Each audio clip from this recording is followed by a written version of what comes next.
Salam jumpa rekan pajak, perkenalkan saya Arnold Susanto dari Halim Santoso & Associates. Hari ini saya ingin berbagi tentang PPh pasal 21 tanggung pemerintah berdasarkan PMK nomor 44 tahun 2020. PPh pasal 21 tanggung pemerintah atau DTP ini diberikan bagi pegawai dengan kriteria tertentu.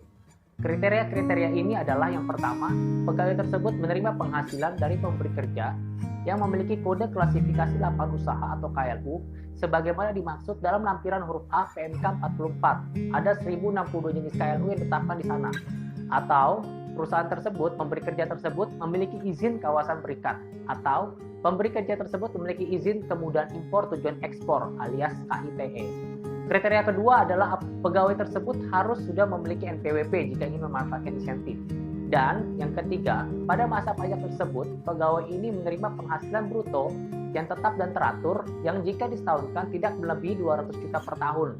Kira-kira gaji pegawainya sekitar 5 juta sampai 16 juta per bulan pada bulan itu. Lalu bagaimana cara wajib pajak dapat memanfaatkan insentif PPh pasal 21 tanggung pemerintah ini? Pertama, wajib pajak melalui pemberi kerja harus mengajukan permohonan secara online melalui website DJP Online. Di situ, wajib pajak memilih menu layanan, lalu memilih menu KSWP, konfirmasi status wajib pajak.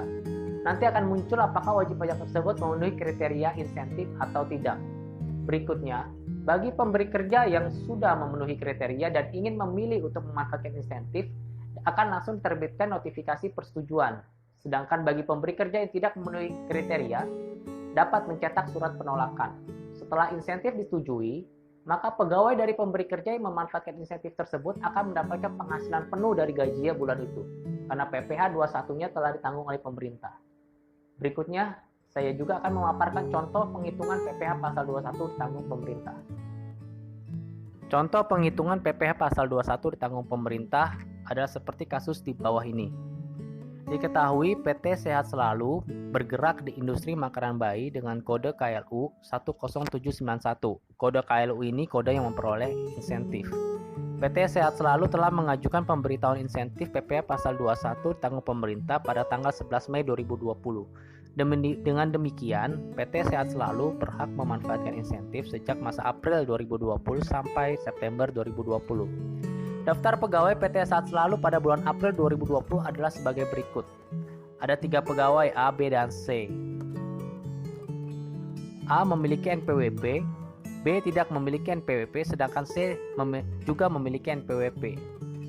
Total gaji A pada bulan itu adalah 23 juta, di mana ada penghasilan tidak teratur sebesar 2 juta. Untuk B hanya mendapatkan penghasilan teratur berupa gaji 5.500.000. Sedangkan C mendapatkan penghasilan teratur gaji dan tunjangan sebesar 16 juta. Dari data di atas dapat diambil kesimpulan bahwa A tidak dapat memperoleh insentif. Mengapa demikian?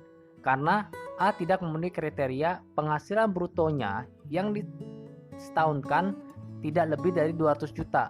Kalau kita lihat dari gaji A, gajinya 20 juta, tunjangannya 1 juta. 21 juta dikali 12 bulan jelas lebih besar daripada 200 juta rupiah, maka A tidak berhak mendapatkan insentif. Untuk B, meskipun gajinya di bawah, gajinya disetahunkan tidak lebih dari 200 juta, namun si B tidak memiliki NPWP, maka B juga tidak berhak memanfaatkan insentif PPh pasal 21 ditanggung pemerintah di bulan April. Bagaimana dengan C? C memiliki NPWP dan gajinya hanya sebesar 16 juta yang jika disetahunkan tidak lebih dari 200 juta, maka pada bulan April ini antara A, B, dan C hanya C yang berhak memanfaatkan insentif PPh pasal 21 ini. Sekarang bagaimana penghitungan PPh pasal 21 tanggung pemerintah masa April 2020? Berapa take home pay yang diterima untuk masing-masing pegawai pada bulan tersebut? Kita akan mulai dari penghitungan PPh pasal 21 pegawai A yang tidak mendapatkan insentif. Penghitungan PPh pasal 21 pegawai A menggunakan penghitungan sesuai per 16, yaitu pertama kita menghitung dulu PPh pasal 21 bulanan atas penghasilan teratur. Diketemukan PPh pasal 21 terutang sebulan Rp1.751.583. Lalu baru kita kurangin dengan perhitungan PPh pasal 21 pegawai A atas bonus, yaitu sebesar 21.319.000 yang kalau dikurangkan dengan PPh pasal 21 atas penghasilan tetap sebesar 300.000. Karena pegawai A tidak mendapatkan insentif, maka pemberi kerja memotong dan menyetorkan PPh pasal 21 pegawai A sebesar 2.051.583. Dari mana? Dari penghitungan PPh 21 penghasilan teraturnya yaitu 1,751583 ditambah PPh pasal 21 atas bonusnya sebesar 300.000. Bagaimana dengan penghitungan PPh pasal 21 pegawai B? Diketahui bahwa gaji dan tunjangan pegawai B sebesar 5.500.000. Setelah disetahunkan dan tentu saja ditambah kenaikan tidak mempunyai NPWP, maka PPh pasal 21 terutang sebulan dari B adalah 36.900. Karena pegawai B tidak mendapatkan insentif, maka pemberi kerja memotong dan menyetorkan PPh pasal 21 pegawai B sebesar 36.900.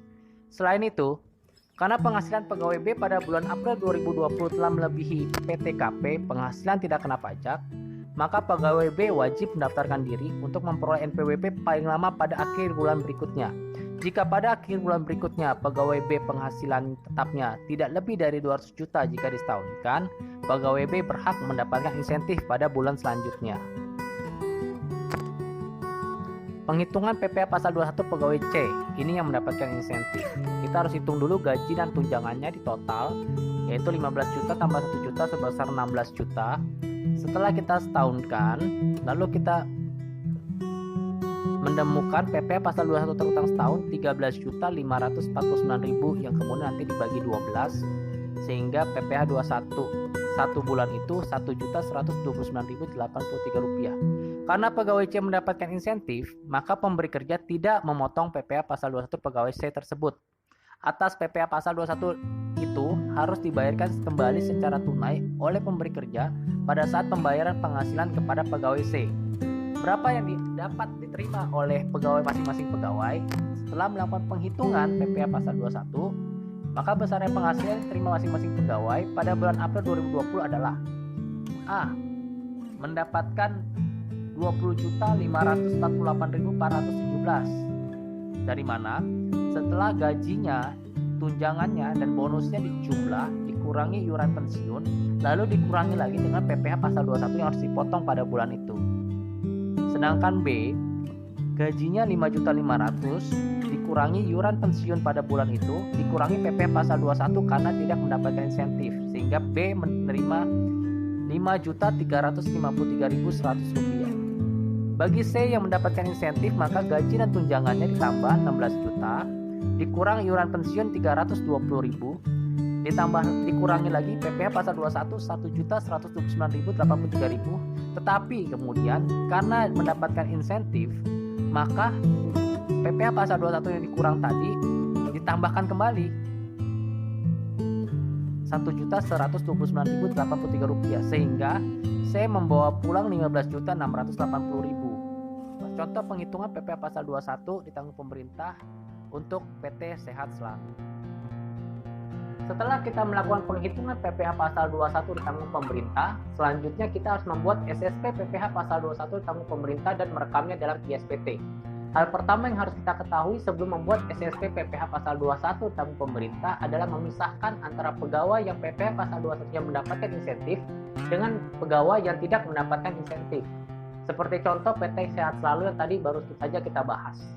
Total PPh 21 terutang senilai Rp3.217.566 dengan rincian PPh pasal 21 tanggung pemerintah senilai Rp1.129.083 dan PPh pasal 21 yang tidak mendapatkan insentif sebesar Rp2.088.483.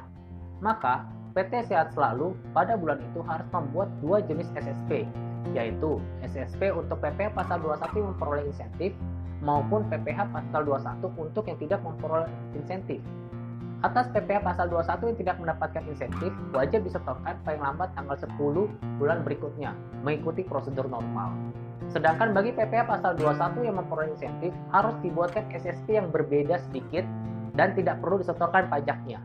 SSP yang mendapatkan insentif harus dibuat dengan menambahkan uraian keterangan PPh pasal 21 ditanggung pemerintah X PMK nomor 44 tahun 2020. Jadi di SSP-nya ada tambahan keterangan. SSP tersebut tidak perlu disetorkan, namun tetap wajib dilaporkan dalam SPT masa PPh pasal 21 di bulan itu. Bagi yang menggunakan ISPT masa PPh pasal 21, pengerjaannya harus pada umumnya sama kecuali dalam hal perekaman SSP PPh pasal 21 insentif ini. SSP pasal 21 tanggung pemerintah ini diisi dengan cara merekam kode NTPN 9 sebanyak 16 kali. Nilainya sebesar nilai PPh pasal 21 tanggung pemerintah pada masa itu. Jangan lupa pada saat input SSP, gunakan kode 01, yaitu kode untuk SSP PPh pasal 21 tanggung pemerintah. SSP sudah direkam, sudah dapat dilaporkan pada bulan tersebut. Cara pelaporannya normal pada umumnya. Demikianlah pemaparan terkait tata cara pengajuan pemanfaatan insentif PPh pasal 21 tanggung pemerintah dengan contoh penghitungan dan tata cara membuat SSP serta merekamnya dalam ISPT.